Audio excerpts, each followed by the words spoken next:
আজকে বিরাট গরম দিছে, আমি হতাশ।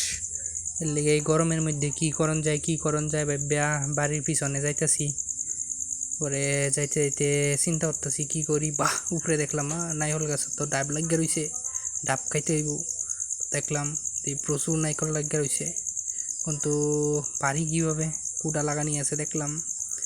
তো পাড়াত লাগিয়া বললাম, দেখো অনেকটি পায়রা লাইছি, পারতাছি।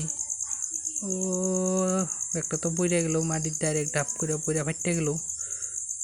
পরে তোমার পুষ্কুনির মধ্যে পইরা গেছে, পরে উঠাইলাম, উঠাইয়া দিয়ে ফাইটে গেছে।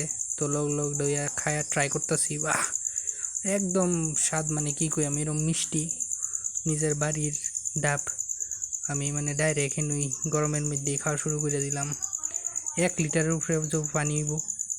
তো খাইতেছি, মিষ্টি, প্রচুর মিষ্টি হয়েছে, খাওয়া ভাল লাগতেছে। এই গরমের মধ্যে ডাবের পানি খাওয়া মানে বিরাট উপকার, শরীর ঠান্ডা থাকে। তো তোমরা সবাই